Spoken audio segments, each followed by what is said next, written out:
एक महिला ने कुत्ते को हजारों फीट ऊंचाई से नीचे फेंक दिया, जिससे सभी लोग चिल्ला उठे। लेकिन अगले ही पल कुत्ते की पीठ पर पैराशूट खुल गया। कुत्ते को सुरक्षित देखकर सभी लोग खुश हुए, लेकिन गर्म हवा के गुब्बारे में बैठे लोग नीचे उतरने का इरादा नहीं रखते थे, क्योंकि वे आसमान में एक बड़ा काम करने जा रहे थे जो लाभकारी था। जब भी वे ऊंचाई पर पहुंचते, वैज्ञानिक आंकड़े दर्ज करते और कबूतर के जरिए जमीन पर भेज देते। वह ऐसा इसलिए कर रहे थे क्योंकि उन्हें यकीन नहीं था कि वे जिंदा वापस लौट पाएंगे। गर्म हवा का गुब्बारा बादलों के बीच पहुंच गया। ठंडी ताजा हवा थी और दोनों को ताजगी का अनुभव हुआ।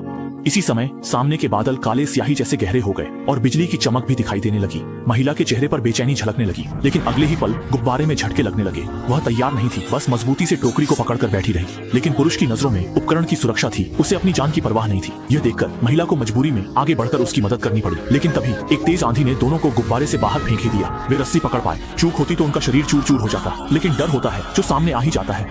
महिला के पास कोई उपाय नहीं बचा। वह सीधे हवा में गिर गई। सौभाग्य से वैज्ञानिक टोकरी पर गिरा। उसने दर्द की परवाह किए बिना तुरंत उठकर अपने साथी को ढूंढना शुरू किया, लेकिन देखा कि महिला टोकरी के बाहर लटक रही थी। उसकी स्थिति बेहद खतरनाक हो गई थी। वैज्ञानिक ने तुरंत हाथ बढ़ाया, लेकिन महिला और भी नीचे गिरने लगी। संकट में वैज्ञानिक ने जल्दी से खुद को सुरक्षा रस्सी से बांधा, फिर महिला को ऊपर खींचने के लिए हाथ बढ़ाया, लेकिन यह आसान नहीं था। पुरुष ने पूरी ताकत लगा दी। उसका चेहरा तक विकृत हो गया। तब जाकर महिला को एक मौका मिला।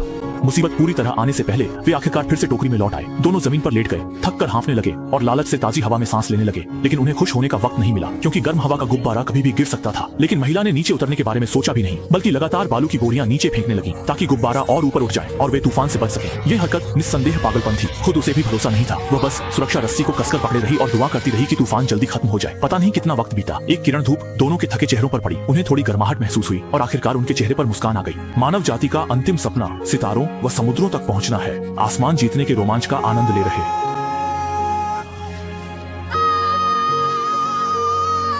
जैसे जैसे वे ऊंचाई पर उड़ते गए, दोनों ने वे दृश्य देखे जो केवल किताबों में ही मिलते हैं। सूरज का प्रभामंडल, तितलियां, पक्षियों से भी ऊंचा उड़ने का अद्भुत नजारा उनके विश्वास को मजबूत कर दिया कि मौसम में बदलाव किसी नियम के अनुसार होता है। दोनों लगातार आंकड़े दर्ज करते रहे, कबूतर के जरिए जानकारी भेजते रहे। वे 23,000 फीट की ऊंचाई तक पहुंच गए। हवा पतली हो गई थी। गर्म हवा के गुब्बारे पर बर्फ जम गई थी। महिला ने अपने साथी को सर्दी से बचाव के कपड़े पहनने के लिए कहा, लेकिन हैरानी की बात, उसने महिला के लिए कपड़े नहीं लाए थे, जिससे महिला का चेहरा फीका पड़ गया। एक हॉट एयर बैलून पायलट के रूप में वह समस्या की गंभीरता को समझती थी। गुब्बारे को नीचे लाने की कोशिश करने लगी, लेकिन वैज्ञानिक ने उसे रोक दिया। वह चौकस कुत्ते की तरह ठंडी नजरों से महिला से ऊपर चढ़ते रहने की जिद करने लगा। जब महिला टस से मस नहीं हुई तो उसने जानबूझकर झूठ बोल दिया। उसने कहा कि ठंड केवल अस्थायी अवस्था है, जितना ऊंचा उड़ेंगे सूरज के उतना करीब पहुंचेंगे, तब सब कुछ गर्म हो जाएगा। महिला के मन में दुविधा देख उसने तुरंत इस मौके का फायदा उठाया। बात को आगे बढ़ाया। देखो, इससे ज्यादा सुंदर या रहस्यमय कुछ नहीं है। हम इनके बीच नाच रहे हैं।